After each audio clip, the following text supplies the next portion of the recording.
9 বছর পর দেখা হবে আমারই এক বান্ধবীর সাথে, আমার ওর জন্য সারপ্রাইজ। আচ্ছা, মুলাঝড় কালীবাড়ি। কালকে রিকার বাড়িতে এসেছি, এসে ভেবেছিলাম যে ব্লগটা করবো না, কিন্তু মনে হলো যে একটু করি। তো এখন রাত সকাল হয়ে গেছে, আমরাও ফ্রেশ হয়ে নিয়েছি। সকালে আজকে কী রান্নাবান্না হয় চলো রিকা আমাদের কী খাওয়াচ্ছে আজকে চলো দেখাই তোমাদের। এখানে ভাত হয়েছে, এখানে একটা মাছ ভাজা রয়েছে, দেখো মুসুরির ডালটা রিকাই করেছে, এই মাছটা অবশ্য ট্যাংরা মাছটা আমি করেছি। দেখো এখানে কাতলা মাছ রয়েছে, কাতলা মাছের ঝোল, এইসব রান্না করা। রিকা বলো তুই কী খাবি বল। আমি বললাম যে এত রান্নার পরে তো আর কী খাবো বলা যায় না, কারণ আর খাওয়ার লাগবে না, আমি খাই এমনি পাখির খাবার, অল্প খাবার খাই, এর থেকে আর বেশি কী খাবো। এইদিকে আমার রাজপুত্র দেখো কি করছে, এই যে খেলাধুলা করেই যাচ্ছে। তবে রিকামানির বাড়িতে এসে কেমন লাগছে তোমার কুটু? খুব ভালো। কি খাওয়ালো রিকামানি তোমাকে? আর কি খাওয়ালো?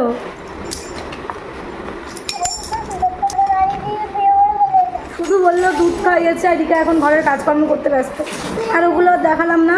তো বিকালে আমরা ঘুরতে যাবো, একটু ঘুমিয়ে টুমিয়ে নিয়ে কুটুকে ঘুম পাড়িয়ে ফ্রেশ হয়ে বিকালে ঘুরতে যাব। কোথায় যাচ্ছি? আর আজকে আমি এমন একটা জায়গায় যাব, দীর্ঘ 8-9 বছর পর দেখা হবে আমারই এক বান্ধবীর সাথে, আমার তার সাথে তার বিয়েতে মানে বৌভাতে এসেছিলাম, তারপরে আর তার বাড়িতে আসা হয়নি। তো হঠাৎ করে তার বরের সাথে ফোনে কথা হয়েছে আমার, যে আমি শ্যামনগরেই আছি, ওর বাড়িও শ্যামনগরে।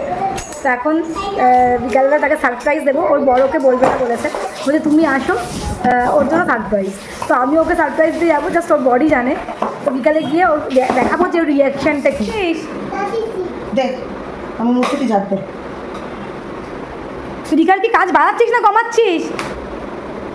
আমরা যাচ্ছি এখন ঘুরু করতে। কোথায় যাচ্ছি রিকা? দিদিভাই বান্ধবীর বাড়িতে সারপ্রাইজ দিতে। হ্যাঁ, তার সাথে একটু মন্দিরে ঘুরবো। তো চলো যাওয়া তা। আর কুটু এগিয়ে যাচ্ছে, কারণ আমরা এখন মন্দিরের দিকে যাচ্ছি। রিকাটা কি মন্দির? হাই রিকা, হাই রিকা, এটা কি মন্দির বল না? শ্যামনগরের কালীবাড়ি। হ্যাঁ আচ্ছা, মুলাঝড় কালীবাড়ির সামনে এখন আমরা এসেছি দেখতে।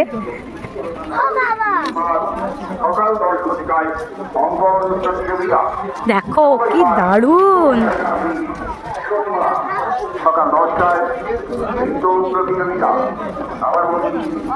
এই মুলাঝড় কালীবাড়িতে এসে আমার সাথে ছোট্ট একটা ইনসিডেন্ট হয়, যেটা আমি তোমাদের সাথে এখন শেয়ার করব। তো কালীবাড়িতে আসার পর বেশ মন্দিরটা আমার কাছে ভালোই লেগেছে, খুবই সুন্দর সাজানো গোছানো, অনেক লোকজন ছিল, অনেক বিয়ে থাও হচ্ছিল। তো যাই হোক, এখানে জুতোটা খুলে আমরা কুটুকে নিয়ে উঠে গেলাম। কুটু কিছুতেই কোল থেকে নামবে না, ও নতুন কোনো জায়গায় গেলে কোল থেকে নামতেই যায় না। তারপর অনেক বাচ্চাদেরকে দেখে তারপর কোল থেকে নামলো তো ঠিকই, কিন্তু তাও ঠিক মতো হাঁটতে চাইছিল না, ওকে ফেলে রেখে রিকা দৌড়। তো আমি এই ভিডিওগুলো ক্যাপচার করছিলাম, আর করতে করতেই দেখলাম যে এখানে শিব বাবার অনেকগুলো মন্দির ছিল। তো প্রত্যেকটা মন্দিরে প্রণাম করে এগিয়ে গেলাম, আর এগিয়ে যেতেই মায়ের দর্শন, তখন মন্দিরটা জাস্ট খুললো। তাতেই ভাবলাম যে একটু মায়ের ভিডিও করে নিই। তো সেই মুহূর্তে দেখো যে লোকটাতে মাথা নাড়ি কথা বলছে কালো করে, উনি আমাকে দেখতে পায় এবং বলে যে তুমি ভিডিও করা বারণ, এদিকে আসুন এদিকে আসুন। তুমি কাকে বলছে? বলো আমাকেই বলছে। যে দেয়ালে বড় বড় করে লেখা ছিল যে মায়ের ছবি তোলা বারণ, সেটা আমার একদম চোখ এড়িয়ে যায়। তারপর আমি ভিডিওটা এবং ফটোটা ডিলিট করে দিই।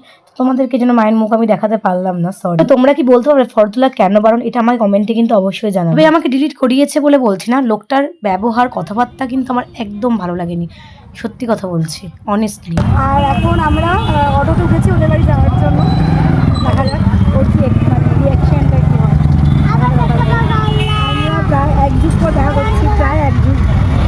এই যে আমার বান্ধবীর হাজব্যান্ডের সঙ্গে দেখা হয়েছে, এটা হচ্ছে দোকান। আচ্ছা এই বাবু কত বড় হয়ে গেছি। গুটু একটুখানি বলো, হাই আঙ্কেলকে একটু বলো, নমস্কার জানাও, হাত জোর করে নমস্কার করো। নতুন এসছে, যাও চলো এবার বাড়িতে চলো। যাচ্ছি চলো, আসো। তো দিদিকে বলনি তো? ঠিক আছে, দেখা যাক। এইটা আমার দোকান থেকে গেলে আজকে সকালবেলা একদম হঠাৎ মেঘলা দেখতে জল।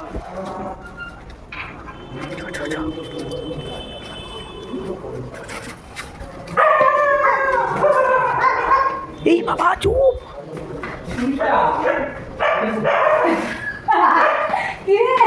কেমন আছিস? বোন রিকা, তুই কি ভেবেছিলি আমি আসবো? আমাকে ফোন করেছিলি না? তোর নাম্বারই তো নেই। আজকে সকালে এসে তবে তোমার নাম্বারটা সেভ করা ছিল। ছেলে হ্যাঁ বর কোথায়? আমার কথা আসলে বেড়াতে এসে বোনের বাড়িতে।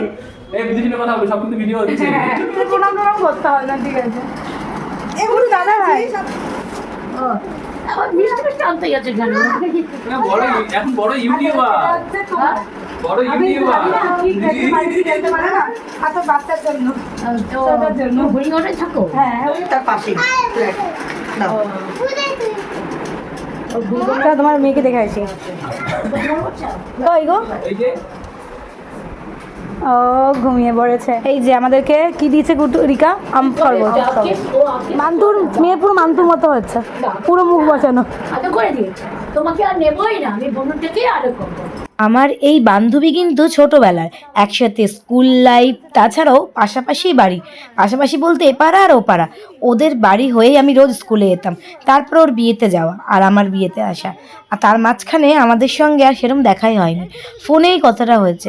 আমরা হিসেব করলাম আমাদের দেখা হয়েছে প্রায় 10 বছর, আর এখন দেখো আমাদের ছেলেমেয়েরাও প্রায় বড় হতে চললো, মানে ওদেরকে নিয়ে আমাদের একসঙ্গে দেখা। সত্যি কতটা যে আনন্দ হয়েছে বলে বোঝাতে পারবো না। গল্প হলো, একটু টুকটাক খাওয়া দাওয়া হলো, তো এখন আমরা বাড়ি চলে যাবো, অনেক রাত হয়েছে। তাও তুই যাস কিন্তু মানতে পারবে, ঘুম থেকে উঠে গেছে। টাটা।